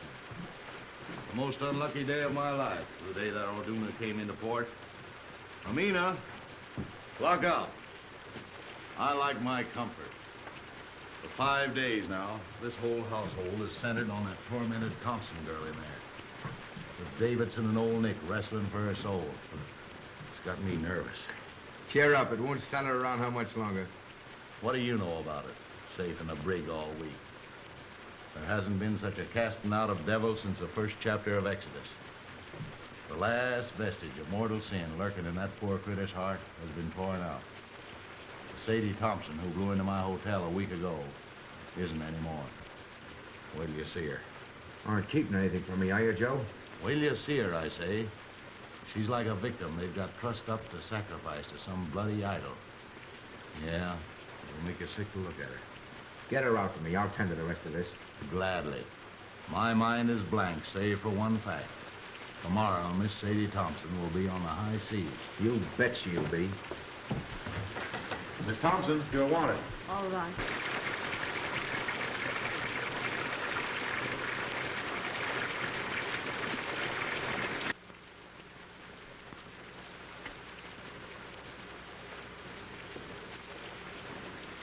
Sadie, you look awful sick. I was wondering whether I'd see you before I left. You've been awful kind. I'll never forget it. I want to thank you. Look here, Sadie. How long will it take you to get packed? I'm pretty well packed now. That's good. Briggs and Hodgson will be along any minute. They're to tote your bag. You hurry up now and get dressed as fast as you can. Get dressed? You're leaving this place tonight. My boat don't leave till tomorrow morning. Your boat's leaving tonight, and I'm going to see you get aboard it. I must wait for Mr. Davidson. He's going to see me on board. Mr. Davidson isn't going to see you off. He isn't? What's happened? Where is he? You're not going to San Francisco, that's what's happened. You're leaving here in a few minutes for the Samarkand Islands on a junk. You're to wait there until the Sydney boat comes along. Then you're going to Sydney. But what do you suppose Mr. Davidson would say? He came back and found me gone. You know the old shouter better than I do. But I don't mind admitting that the sight of his face at that moment had slipped me considerable quiet fun.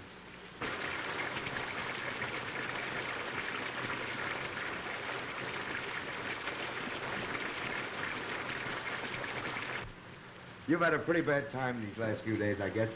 Just forget him. It's mighty sweet and fine of you to go to all this trouble for me. Fine. Fine, nothing. This ain't one small bit of what I'd like to do for you if I got the chance. You know, you're doing this sort of makes me want to cry. But But what? I can't do it. Why can't you do it? I'm going through with what I've got to go through with. Are you afraid of Davidson? He'll never get hold of you again. I'll see to that. No, that isn't it. It'd be awful hard for me to make you understand what's come over me. I can't understand it myself, except that it's happened. Sadie, this sort of thing don't make you happy. You don't realize it ain't yourself. You gotta forget Mr. Davidson and come with me. No, I couldn't. I couldn't. You don't know what you're saying. You haven't any idea what you're saying. They're not going to send you back there with no one to take care of you. In Sydney, in a couple of weeks, you'll have me.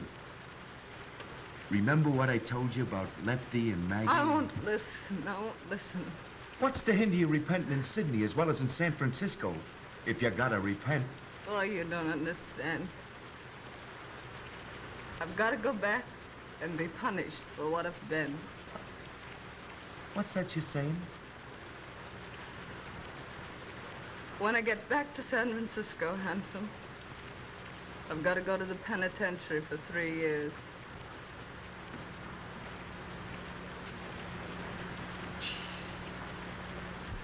Mr. Davidson says it doesn't make any difference whether I was innocent or guilty of what they framed me for. He says it's the only way of letting me square myself.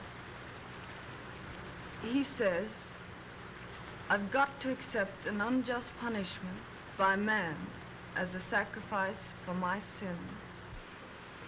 Boy, you listen to me. Get into your room and throw your clothes on as fast as you can. Let go of me. Let go. Don't you dare do that again. I want you to go away. Do you hear? Go away. Sadie, Sadie. I mean it. Go away. Oh, Sadie, listen, please. Oh, Handsome, why can't you let me alone? Here are the boys, Sadie. Come to say goodbye to you. No. They're going to put your things aboard the junk for you. No. Why doesn't Mr. Davidson come? Where is he? Where is he? See if there isn't a coat or something in that room. That old peeler's got her like she's tranced. We're taking her whether she wants to go or not.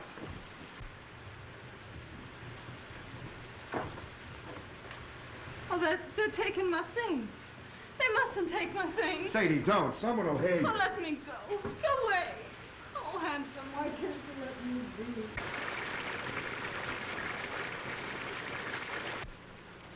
Don't you see, Sadie? You ain't yourself. I am myself. That's what I've been trying to tell you. Mr. Davidson's a holy man. He's different from you and me. He's made me different. I've been born all over again, Handsome. Can't you see? Yes, I see, and I see something else. Remember I told you if you ever needed a friend, I'd be here?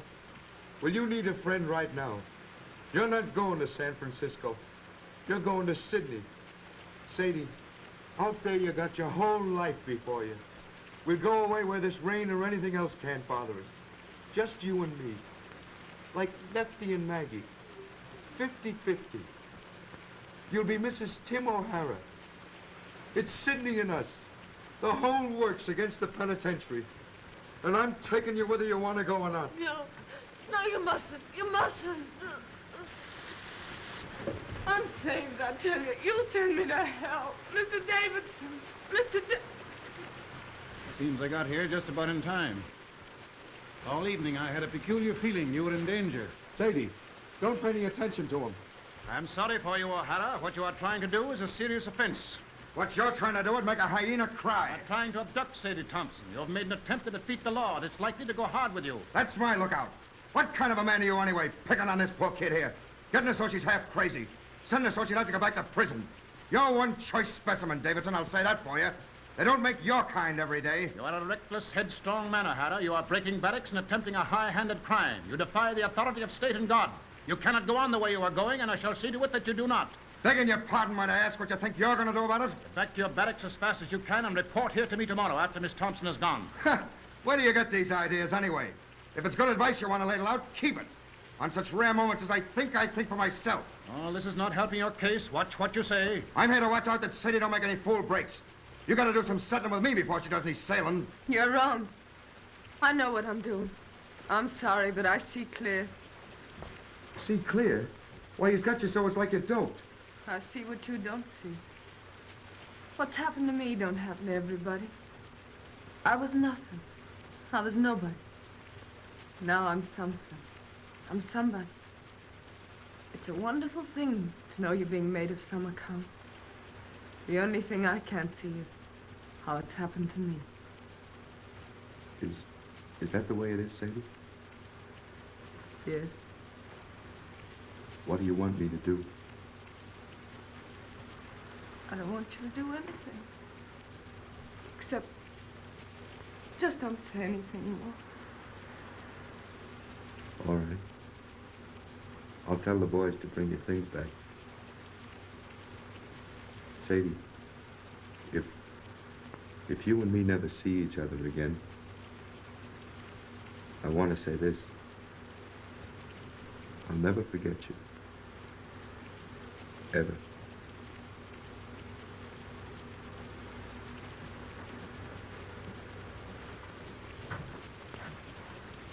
If you'd like, I'll come back tomorrow and put your things aboard the boat for you. If you want me to.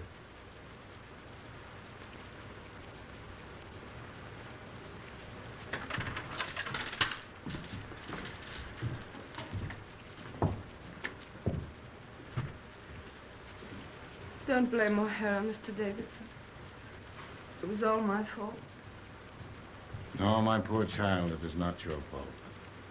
In the last few days, you have become very close and dear to God. He has tested you and found you true. Tonight, he sent the devil to tempt you, but you thrust away the devil. Once your soul lay like a stagnant pool in the lowest pit of the deepest valley. But tonight, it has lifted to the sun, cleansed, glorified as the rain of heaven. When you're here, everything's clear.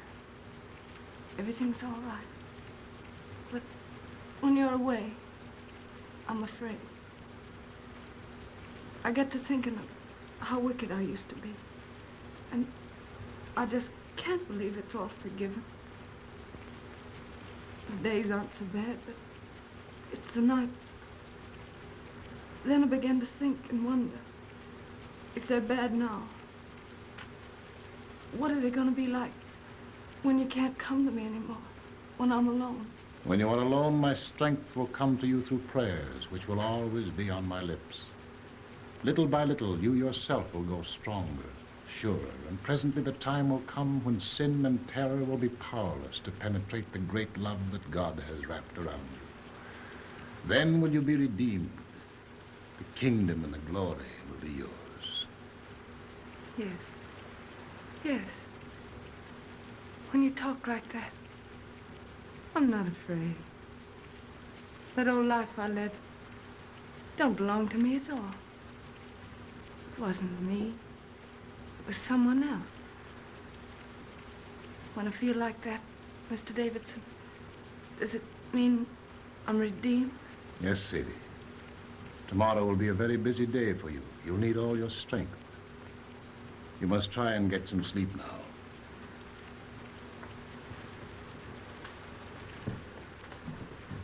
Tomorrow.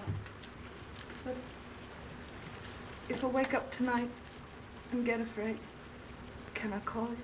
When I hear you call, I will come. I'm really tired.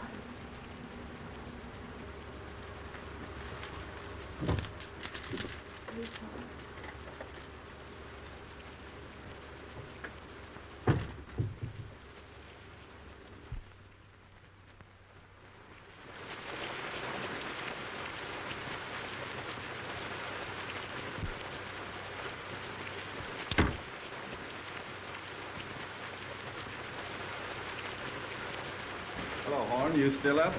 Yep, reading. Want anything? No, I'm off to bed. There's an uncanny concentration about the rain tonight. Perhaps. Everybody in? Davidson's still out. Can't sleep. Can't sleep, eh? Has uneasy dreams, his wife tells me. Night. Good night.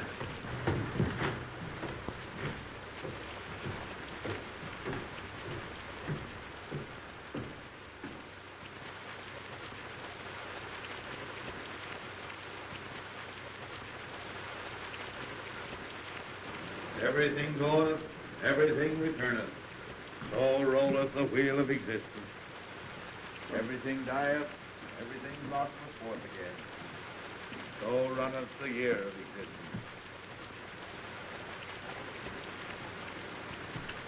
Ah, thus spake Zarathustra.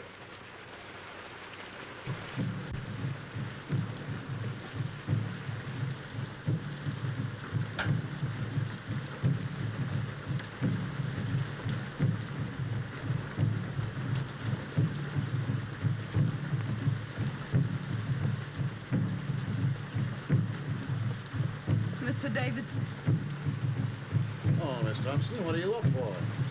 I couldn't sleep. This rain and those drums. And then thinking about tomorrow. I don't seem to be able to do much for myself, do I? Not yet, maybe, but every prayer is going to make you stronger. This time tomorrow, I'll be on the sea. I don't suppose we'll ever meet again. Not in this life, Sadie, probably. I'll be in prison 3 years. That's a long time. What'll I do when I come out? What'll I be? For hours and hours, I've been wondering. Out there in the rain, I walked and wondered too. The darkness was full of eyes. I saw things I never saw before. I looked into the awful groves of Astroth herself. Sadie, you don't have to go back to San Francisco. What do you mean? Just that. Didn't you tell me I had to make a sacrifice? Yes, but I repeat, you don't have to go back unless you truly want to. But I do want to. I haven't got anything else to offer. It's the only thing I've got to give, and I want to give it. I thank thee. I thank thee. Why do you say that, Mr. Davidson? Because you said what I knew you'd say. My every prayer has been answered. I prayed that there might come into your heart so passionate a desire for this punishment which you now lay as a thank offering at your Redeemer's feet, that even if I offered to let you go, you would refuse. I hope I'll be strong enough to go through with it right. From now on, you will be strong. There's to be no more fear. Radiant. Beautiful. You'll be one of the daughters of the king. That's what you are now, Sadie. One of the daughters of the king. Radiant. Beautiful. I think I'll go now. Try to get some sleep.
Atua! Oye, oye! Oye, yo! Atua, 还没有队友，我朋友也有。Atua, 我也要，还没有队，我也要。Atua, 我朋友也来，还没有队友，我要5块。哎呀，Atua, 我朋友也有。哎呀，Atua, 我朋友也有。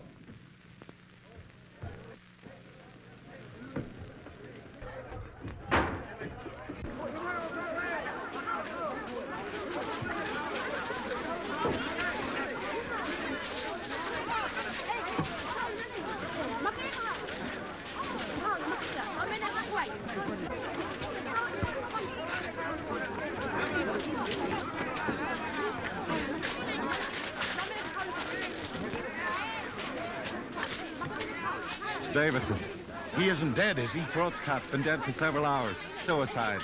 I must tell Mrs. Davidson. No, I'll go back and tell her. I hate to do it, but I guess she knows something already. She heard the boys calling for you. Better hurry.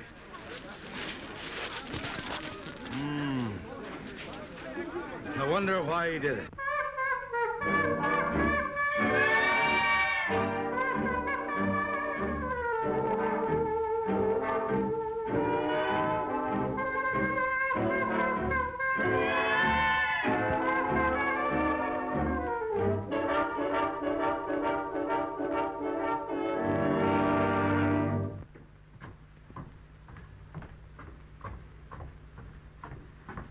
Joe! Where's Miss Thompson? How did you know about it? One of the boys told me. I came over here as fast as I could in case Sadie needed me. You don't think... There isn't any chance of Sadie being mixed up in this, is there? No, he did it himself. I hope they don't bring him in here. I don't like men that die that way. They don't rest easy. Wait a minute.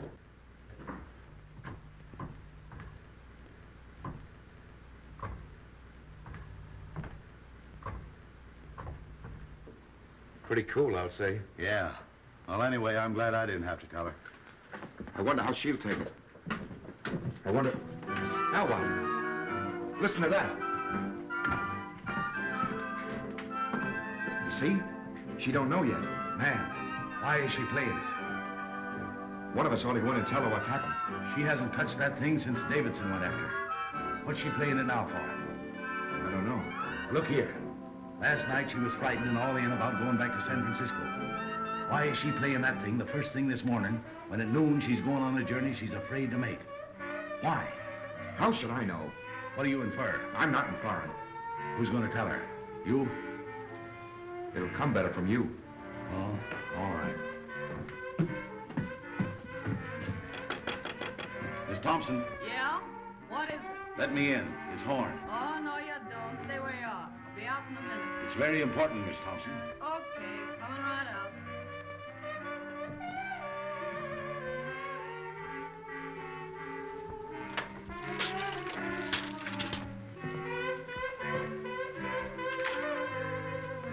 Hello, Horn. What's going on? Hello, handsome. What are you doing up so early? Sadie. Surprised to see me all dolled up, huh? Well, why not? I had to put on my best this gay and glorious morning, didn't I? Besides, I'm radiant, beautiful. You didn't know that, did you? Hardly believed my eyes when I saw that sun this morning. Do I feel fine? I do. I'd race you down to the beach if it wasn't for these pesky heels. Sadie, turn off that phonograph. Why? They'll be back any minute. Who? Mrs. Davidson. And why should I turn off the phonograph? Because Mrs. Davidson's coming back? I'm not concerned with what Mrs. Davidson thinks, or for that matter, with what Mr. Davidson thinks. My advice to him is to pin on his wings and try the air. Joe, turn off that phonograph. Stay out of my room, Joe. That phonograph stays on. Sadie, something has happened. You bet something's happened. You men. Pigs. Sadie, Davidson's killed himself. What? They found him on the beach this morning with his throat cut. Killed himself. Then I can forgive him. I thought the joke was all on me. But I see it wasn't. Joe, please.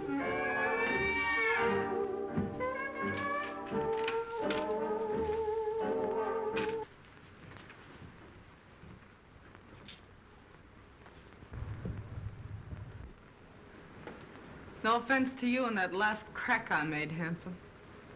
Oh, that's all right.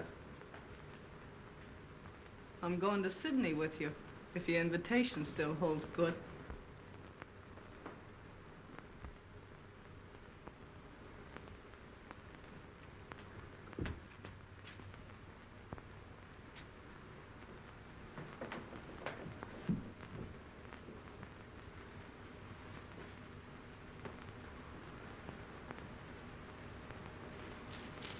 Let's go.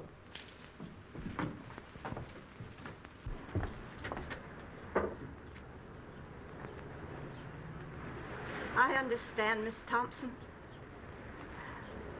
I'm sorry for him, and I'm sorry for you. I'm sorry. For everybody in the world, I guess.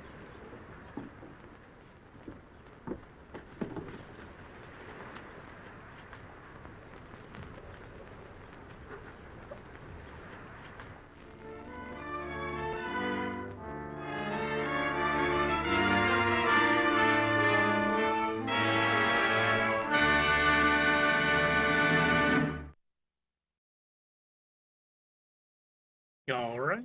So there you have it. If you're not understanding what happened, I'm not surprised because you had to watch very carefully what was being insinuated with a lot of facial expressions, which maybe wasn't that easy to see with the camera work. But what essentially happened there is Sadie was ready to go back to San Francisco and face this judgment where she had been framed for a murder and they were going to sentence her to 3 years in the penitentiary, or she had already been sentenced. That's not too clear to me. But either way, she goes back to San Francisco. She's going to be put in prison. And Davidson was basically trying to tell her that if she wanted to repent and become a good person, she had to go back and face that consequence, whether she was actually guilty of the crime or not. And she couldn't understand that. She kept saying, well, if I'm not guilty, then why should I face a sentence? And he's basically saying, because the state, in its wisdom, has this, how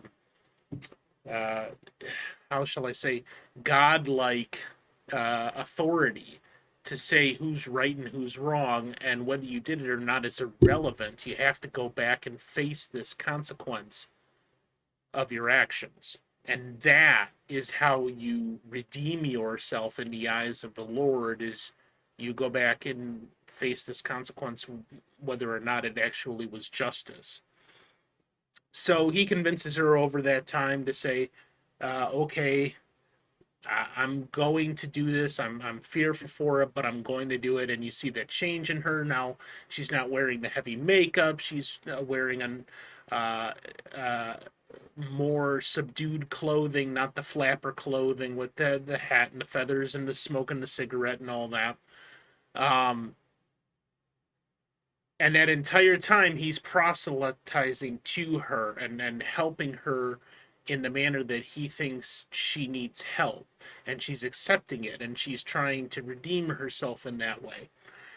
And then he throws the ultimate question at her, which is, if I don't force you to do this, as he had been doing all along by having his thumb on the governor, do you still want to go through with it? And she said yes. And he says, that was the coup de grace, is you have made the decision yourself to go face this without me forcing you into it.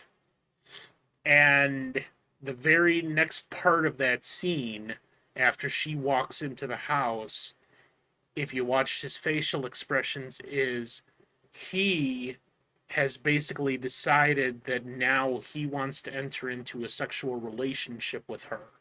So he goes inside and they have sex. And then the very next morning, he's found dead on the beach by suicide.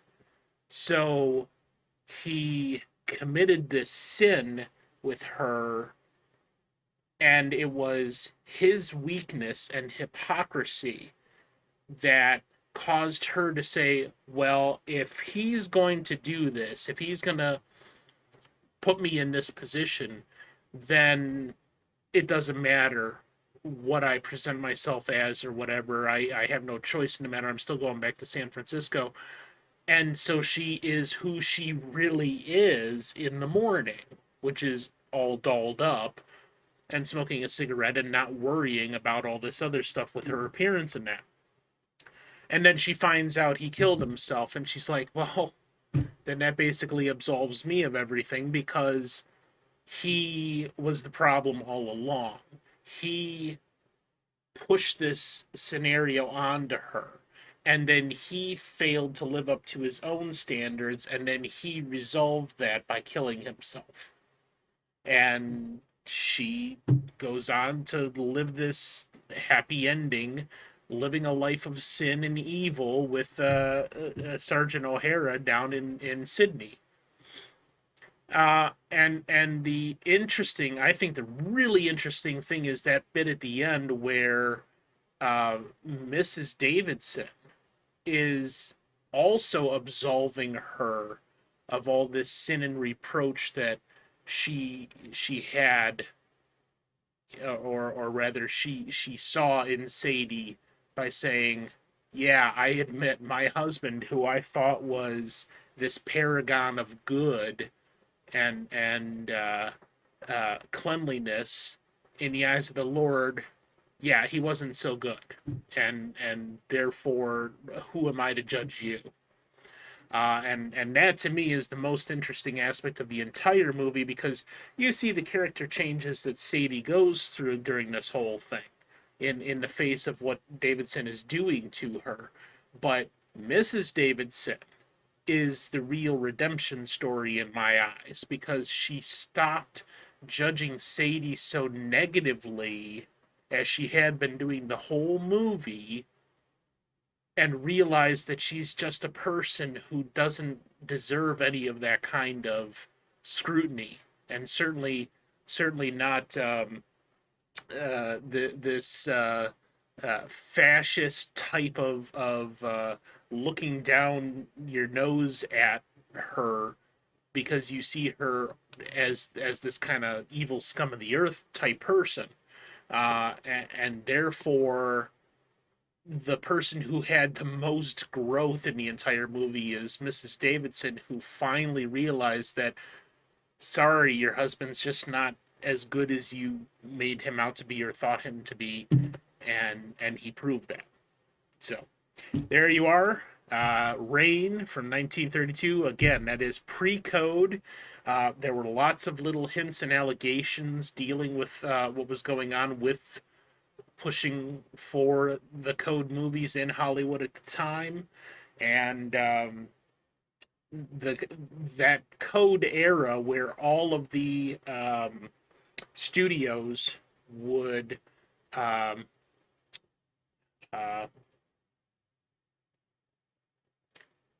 where they created movies, they tried to honor the code, they tried to live up to that standard that was kind of pushed on them. That didn't last very long, and soon afterwards, some of the theaters started, or some of the movie production companies started breaking ranks and starting to create almost like an underground style of movie that they may not have gotten a lot of exposure, but eventually it broke down.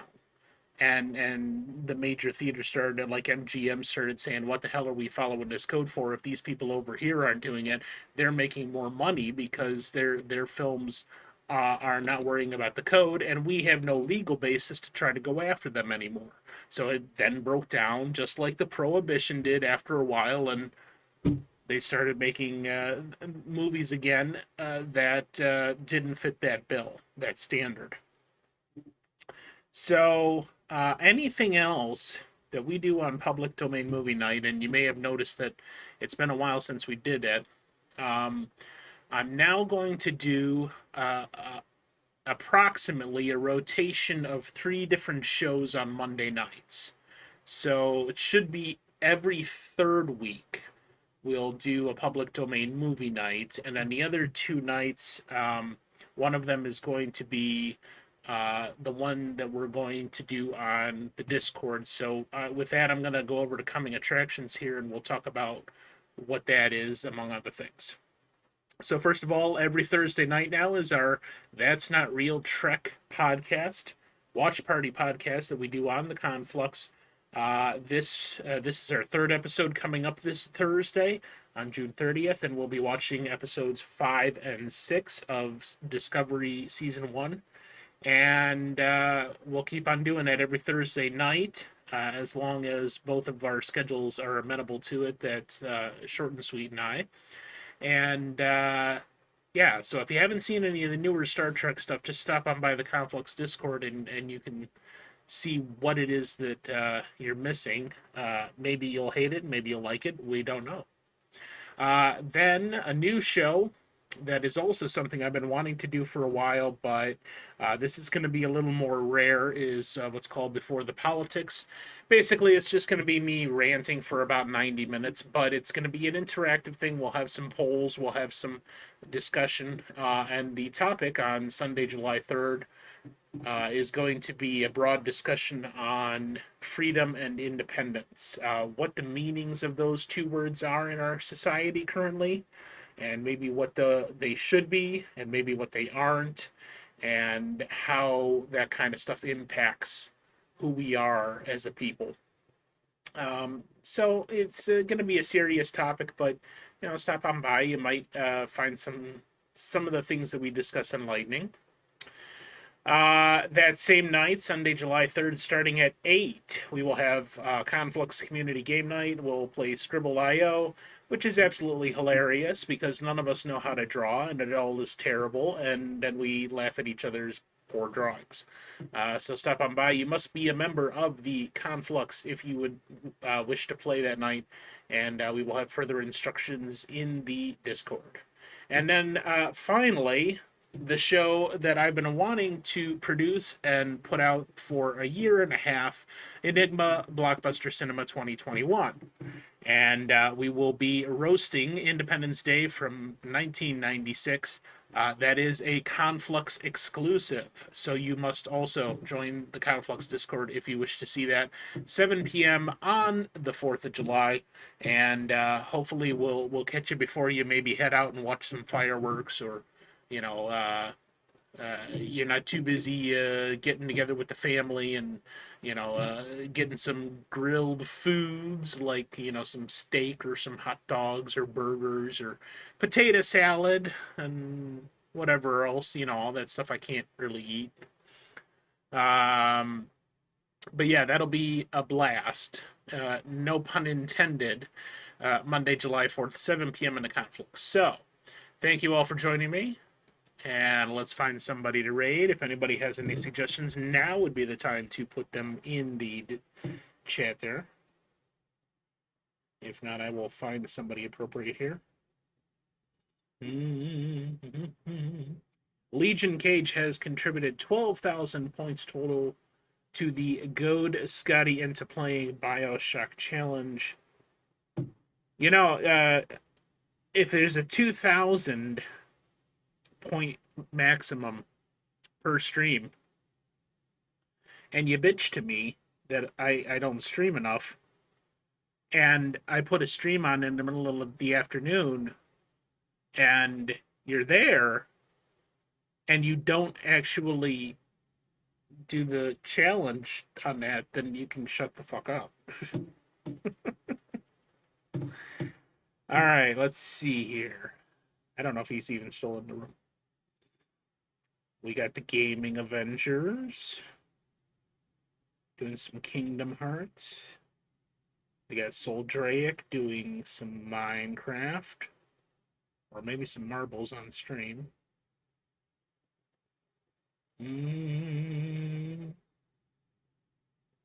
Yeah, let's go see the Gaming Avengers. All right.